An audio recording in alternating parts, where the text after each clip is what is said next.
think we're ready to start. So yeah, next slide, please.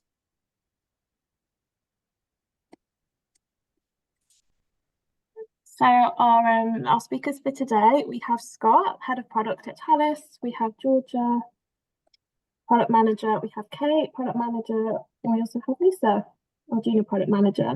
And we've got a really exciting agenda for you today. So Lisa's going to talk about continuous improvement. Kate is going to talk about reviews and acquisitions and also bookmarking. Georgia's going to talk about the integration with the CCC and Talis Reader.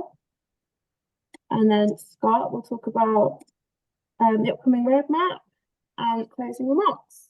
And then we'll have room for questions at the end. So throughout the webinar, if you have any questions, just feel free to put them in the chat box and then we'll get to them at the end.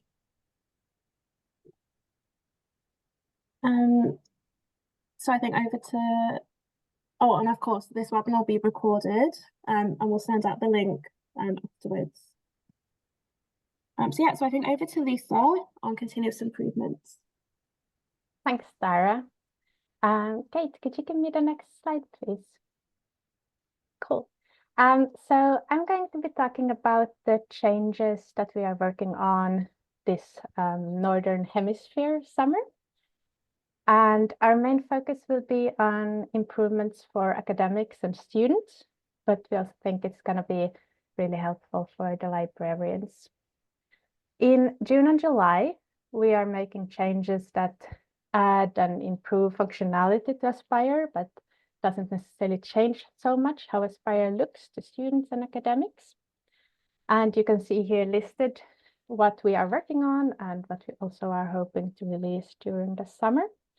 The first one is already released, so you can already now export draft lists and archive lists to PDFs and spreadsheets. Could you give the next slide, please, guys? Then in July, we are making a bit bigger changes to how Aspire looks more immediately to students and academics. We are changing the broken link report so that it encourages users to include their email address and additional details so that it will be easier for you to troubleshoot them. We are relocating the Google Preview button for those, of course, of you who have opted to show it overall. Currently, it's in quite a prominent place on the list. So removing it under viewing further availability and then alternative availability. And on the top image here, you can see our designer Eve's design for how it's going to look on the more availability. We're also working on making the list status and the automatically saved changes and publishing the ready list more clear for list editors. As you can see on these two other pictures on this slide, there's we're getting rid of the yellow banner when it comes to the unpublished changes. The other warning banners will change, be just as they are. So it's only this one banner that changes. And there will instead be a button for publish or for request a review or review and publish, depending on which workflow you have chosen. So that's not going to change. And then there will be a status label and text, as you can see here under the Mathematics 101 in Anna's design. Our UX designer, Anna, has been doing user testing with academics, and this is, I think, a very, very neat design that she's been doing here. The status label will change always when also showing that changes are being saved automatically. The old those messages are also staying.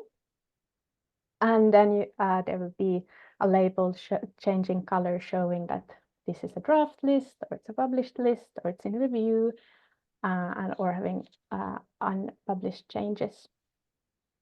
Another change is that when you scroll down a page, so that you see the back to top button, the publish button, or request review button will come down next to the back to top button, and also the new label will come there on the same level, so that you will always see these buttons no matter where in the list you are. And our hope here is that it will encourage or remind list publishers to always publish when it's ready, but also feel comfortable that the changes are saved automatically, and that they are always on top of knowing what the status of the list is. Could you give the next slide, please, Kate? So why are we doing these particular changes? So they all have in common that they are based on direct feedback from you. They come from the ideas portal, from support tickets, from discovery calls, and so on. They're all really important, but a little bit miscellaneous ones. So they don't fit into any of our bigger themes that Kate and Georgia are talking about, or that we have further down in our roadmap. And why now? Well, we want to allow as many as you as possible time to update your user guides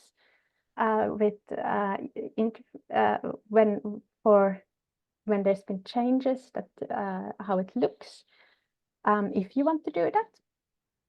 And for the majority of you, July will hopefully be the a window between two academic peak times. So hopefully that will help for you. You can follow every release, rolling updates on them on the product updates webpage, where our operations team is always updating our releases as they do now. And in the newsletter in the end of July, we'll also have a collected info package for you so that you can see everything at once. And we really hope that you will continue giving us a lot of feedback so that we can continue improving these things. And I will give it over to Kate. Great, thank you so much, Lisa. I see everybody has been asking some questions, but I guess we'll field those at the end, will we? And please keep adding your questions. Thank you. So we come to the close of second quarter and our second phase of reviews and acquisitions. We have been madly releasing a whole series of items with a few goals in mind.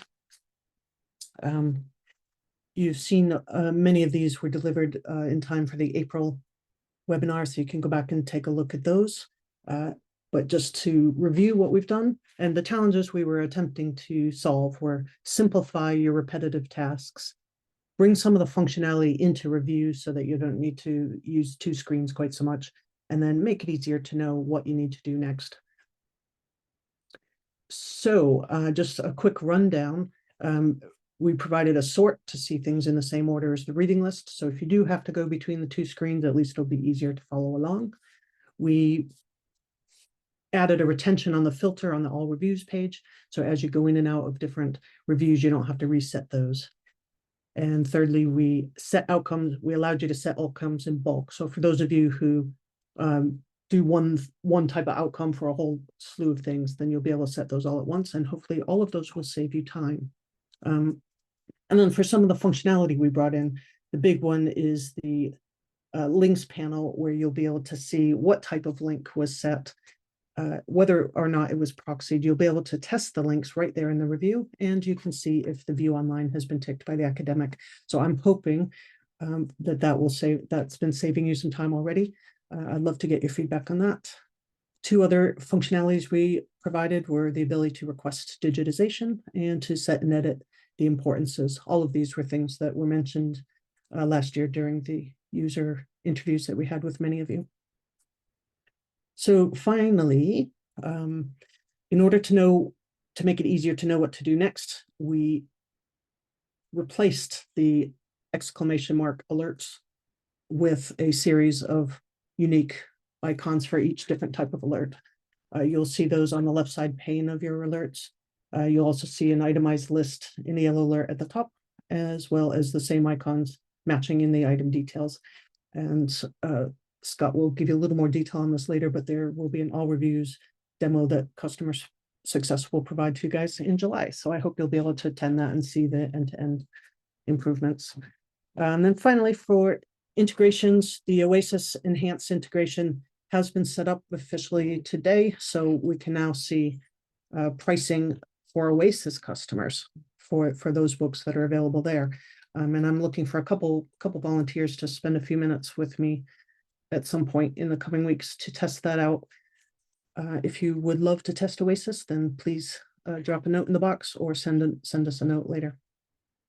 And then finally, this is kind of a segue over to mandatory importance, the thing formerly known as mandatory importance. We provided a filter in the reading lists, which will allow any list editor to filter for all the items where the importance has not yet been set. So it would be easy to see how many there are and do those on the fly. So the next topic was more about the importances.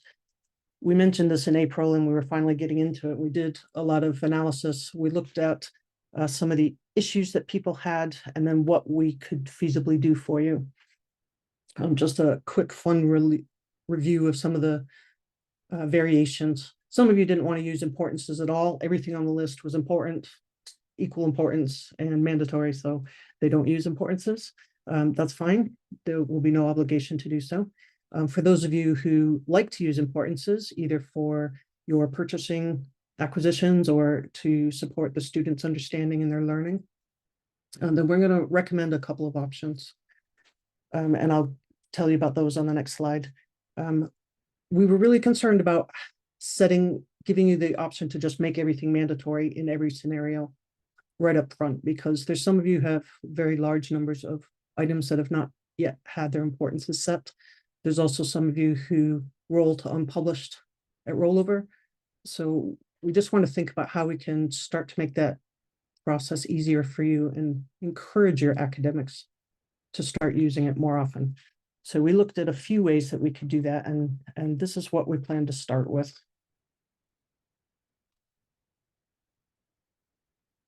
So in the places where you add a new item, either searching and adding or adding from a bookmark, we can make it mandatory there. So they actually do have to enforce using the importance tag when they're adding it to a list. That's fine. But then in the cases where for existing lists where there may be loads of items that haven't been set yet, when the academics either sending it for review or to publish it, in these cases, we're planning on giving them a prompt. We will tell them how many items have not yet been set and then ask them if they want to go set them. We will give them the option to bypass. So that gives you guys some flexibility. You can work out with your academics how that, when they might want to bypass it versus when you're going to ask them to actually do and set it. But just giving it to them in their workflow ought to help remind them, give them a gentle nudge. And we want to get your feedback on this before we make it hardcore for everyone, or for everyone who turns it on, that is. So this is the plan for the next few weeks. We will add in these few things and get your feedback on that and see how that's working for you. Next, the old bookmarking. Now, this is not specifically related to some of the questions that were in the chat earlier, but there are a number of things with bookmarking that need improvement. Thank you, Robin. So we'll get back to the questions in a bit. So for bookmarking theme, this is quite a large concept, and we actually have 4-ish different things that we want to do within the bookmarking theme. One of the things is to make those bookmarks accessible. There's been issues where it doesn't work on certain screen sizes, or it doesn't work with a screen reader, that different types of things to meet the accessibility rules.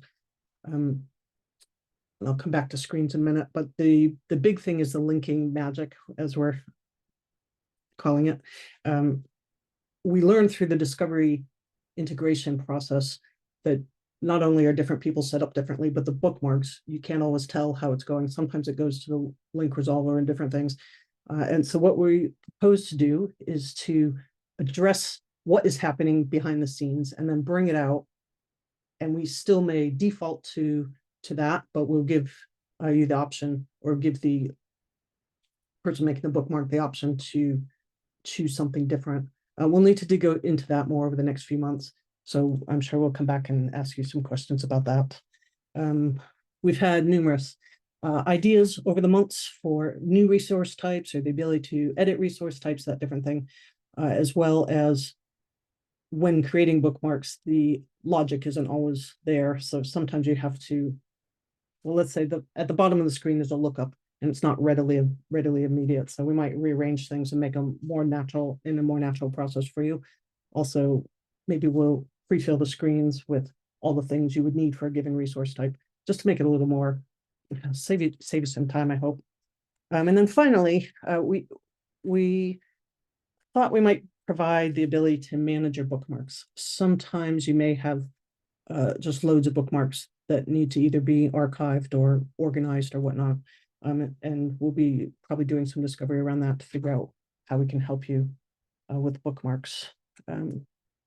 Scott, is there anything you want to add at this point? No, it's quite a big project, as Kate's alluded to there, and really the things that picked up, as well as the accessibility, the linking magic, as we call it, it describes all the things we do to links to try and make them work. And we're going to try and really pull that all apart and build some of that again, because some of that is working great and some of it causes the odd issue. So that's, and we know people have had issues with various different companies, OCLCs you mentioned in the chat. And it's really just trying to make sure these links are more reliable for you, and we're not beholden to OCLC changing something that stops everything working. So that's, but it's going to take a few months to do all these things. So you'll see things at different stages coming out between now and sort of October, November, because there's quite a lot to do there. Brilliant, thank you so much. And again, thank you for your comments and your feedback in the chat on how these things will probably work for you. And Tara, I believe you're saving this chat for us so we can dig into it later on. With that, thank you so much. With that, I will pass it over to Georgia, if you're ready, Georgia. Yes, thank you very much, Kate. So I'm going to be talking very briefly about some upcoming developments that we're also working on the Talis Aspire team. Talking about the new integration that we're going to be implementing with the CCC and the Talis Reader. I'll get onto those in a little bit. Kate, if you could go to the next slide, please. But before I mention those things, I just wanted to give you a little update about something that we updated on Monday. For those of you who work on digitizations, you might have noticed this. There is a very small button, or was a link previously, when you go into a digitization request that used to say view in reading list. And this link actually didn't take you to the reading list. It used to take you to the resource view page, and that would show you your library holdings of that resource. So what we have done now is we have made the link into a button, moved it up a little bit higher, so it's easier to see. And also we have renamed it to say view library holdings. You are able to click through to that button and you'll be able to see the resource view of that resource and see your library holdings for that resource. It's exactly the same workflow. So when you click through to the resource view, you have a button like you usually have in your top right-hand corner, that when you click on that, it takes you back to the reading list, which is exactly what you did before. So there is no change to the workflow at all. I will move straight on to discussing the integration with the CCC. So as for those people that do use digitizations, you guys know that we have an integration with the CLA, the Copyright Licensing Agency, and we're also going to be now integrating with the CCC, which is the Copyright Control Center in the US, which is very exciting for our Aspire customers that would like to use that in the US and in Canada as well, which means that you'll be able to continue uploading and digitizing with confidence. You'll have the ability to check any resource for copyright clearance within our Talis Aspire product, and also be able to use it in exactly the same way as before with the CLA, and that's going to be upcoming in autumn, which is very, very exciting.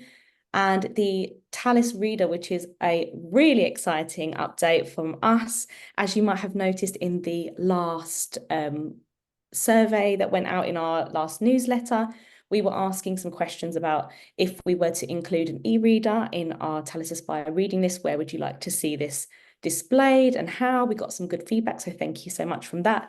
This is really early days for us working on this. So essentially our thought process is that this is going to be an e-reader, that you're going to be able to upload your own resources straight into your reading list. So PDFs and media uploads initially, and working towards including EPUB uploads as well. And then you'll be able to use that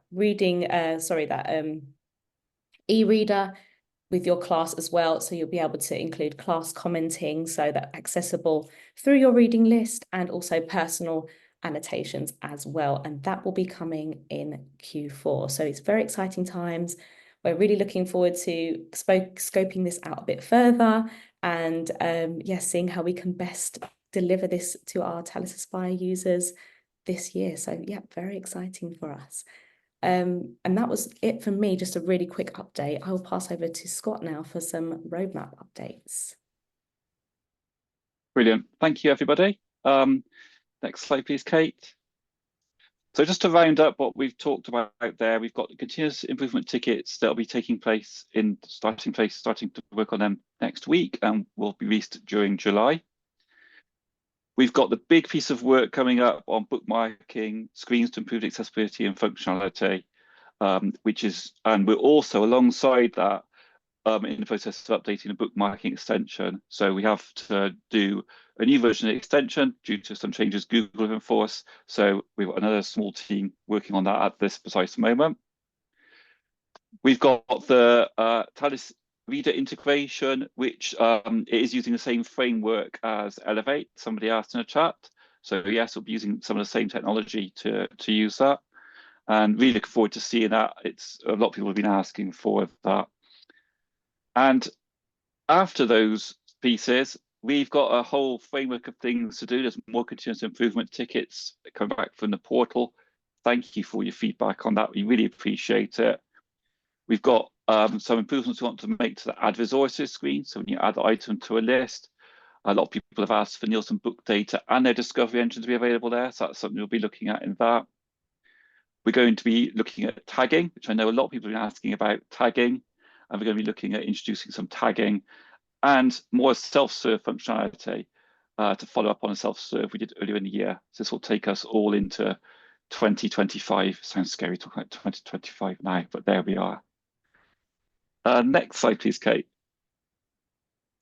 So we've got some upcoming events. As Kate mentioned earlier, there's a demo webinar using reviews to enhance your acquisitions process from the operations team on the 10th of July. So David, Isabel and Julia are going to be presenting that. So please do sign up. And there's also going to be on the Discord community, which hopefully many of you are on.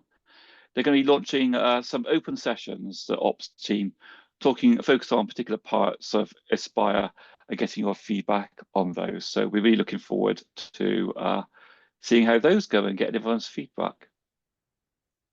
And the next one, please. So we do have a survey, Tara. We're just going to see when our next webinar is going to be. And we just want you to let us know, because with the summer, we know people are off. When would you prefer? So just choose July, August, or September when you'd like to see us again. If you do want to see us again, of course. Choose the month, and we'll make sure we do the webinar in that month, because we know a lot of people are away on holiday. Just checking, can everyone see the poll results? Yep. You didn't ask me. Yeah, looks like August is winning so far. Is it showing on the screen to folks? Yes.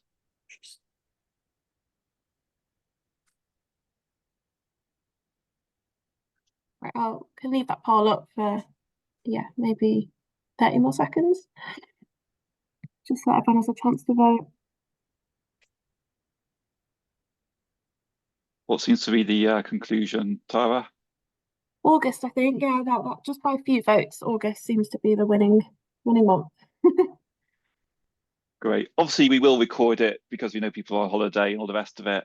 So you know, if you don't want to break away from your your holiday to watch a Talis webinar, and I'm shocked that you wouldn't. But if you don't, we will record it so you can watch it when you come back to work. Can we have the next slide, please, Kate? Certainly. Which I think is questions, and we've had quite a lot of questions and comments in the chat. So there was a number of questions about the ongoing OCLC Open URL bookmarking issue. We are trying to work out with OCLC why that's stopped working properly.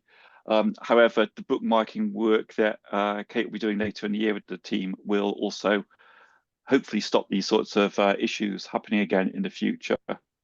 So that's something we definitely want to look at. I'm just scrolling down through the messaging. The Hazel asked about the warning banner. We actually did some discovery with a small group of academics, our UX person, and the discovery found that people weren't always clear when they had to publish, and the banner wasn't particularly clear. So this is a solution that our UX person showed to those people that they thought was a clearer way to encouraging to publish, and also having the publish button as you scroll down appear at the bottom with the back to top. Hopefully people will always be able to see that on screen as well. Scrolling down the list.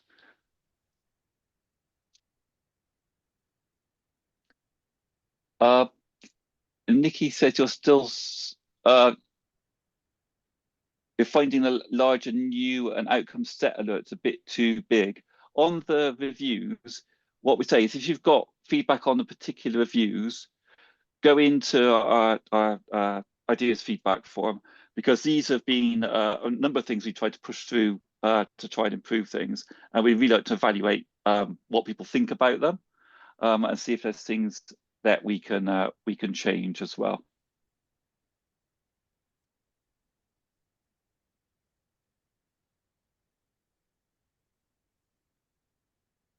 What else have we got?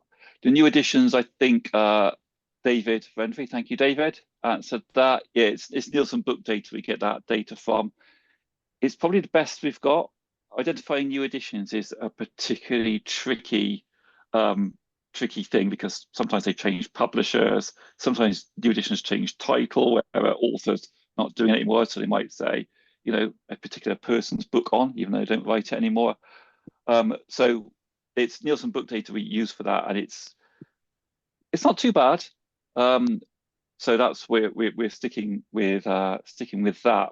But we'll, if there's anything ever, if anyone ever comes across a better way of identifying new editions, we're always happy to hear that, because they are such a difficult thing to do. And like Hazel says, new editions sometimes aren't new editions; they're just a paperback version of the same thing. Yes. Looks like Kate was comes to come in. Yeah, we just thought we might, just to remove the confusion, we might just change it from newer editions to other editions.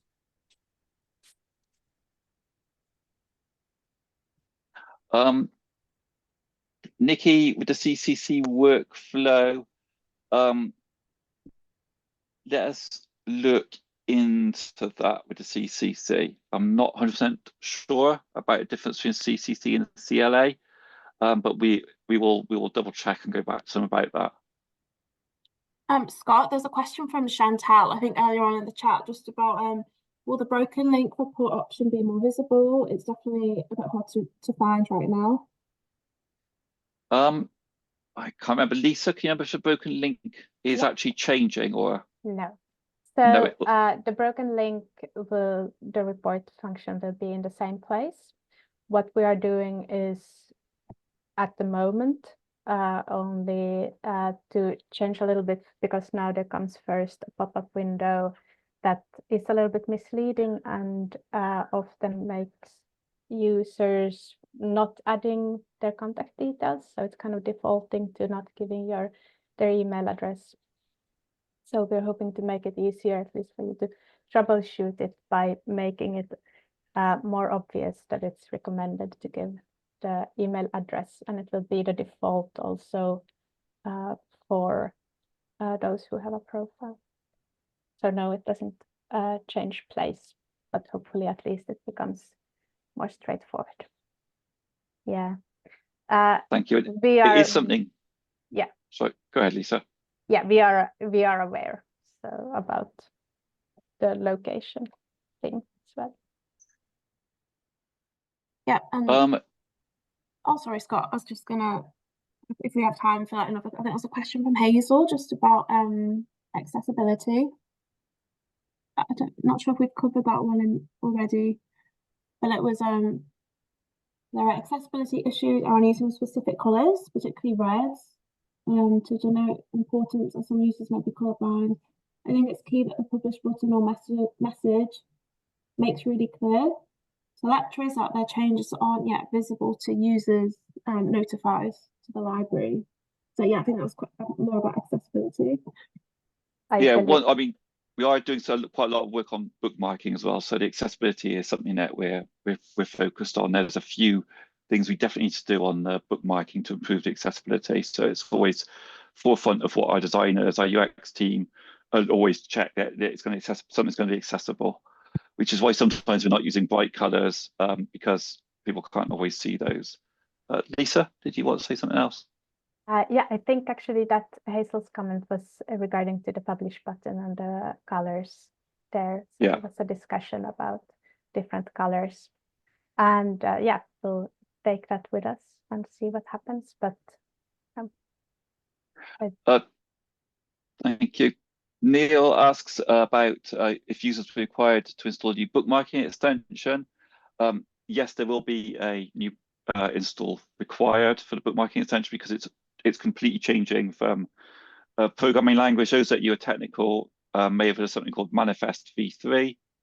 This is the thing that all extensions need to use now. We are currently on Manifest v2. Our team should have a new version out soon. And then you shouldn't see over time all the bookmark sites that may have had problems in the past improving. If you find, once we've launched it, we will announce that if you find sites that are not bookmarking correctly, not scraping correctly, just let us know because we'll be able to fix those very quickly. Lots of messages today. Pauline had a question. I got down to Suzanne Beck. Any plans to search for an item on multiple entry of the same title and add an item from our bookmarks and search results for the open entry cleared as search results, so scroll down. We'll have a look at that when we do the bookmarking theme and see if that's something we can improve, but we'll certainly take a note of it. Yeah. Yeah. I think we might be at time now. But we'll send around the recordings for everyone, and also we'll have access to the chat. So obviously if we didn't have time to answer anyone's questions, we can follow up on those. Yeah, there's a lot of questions, so I'm going to make sure that we answer all these in the document, so you get to see all these, because I've got about 20 new messages coming up there. So there's a lot we haven't got through yet, but we'll make sure we answer all of these when we send out the recorder. Oh, quickly, just to so Lisa, just to answer Nicola's question. Nicola said, how if the publish with unpublished changes button display with the new changes? Will it remind people to publish as the warning won't be there anymore? So Lisa answered that and said, yes, there will be a reminder.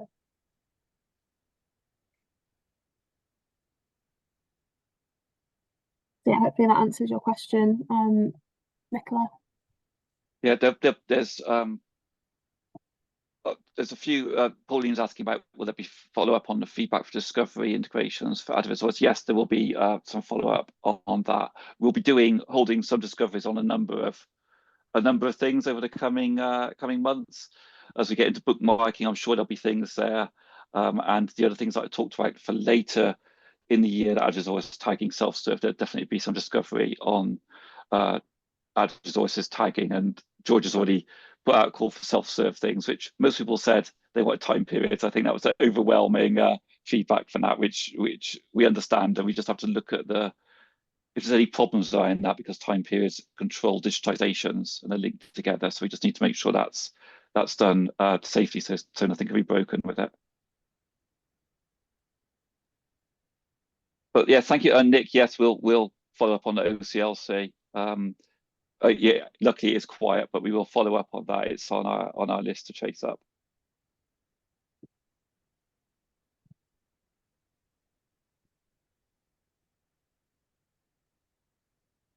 Okay, I think that's most of the options. The CCC integration, Suzanne, it is option for anyone that's using DCS. So if you prefer to use CCC rather than CLA, you'd be able to. So that will be an option for everyone. Yeah.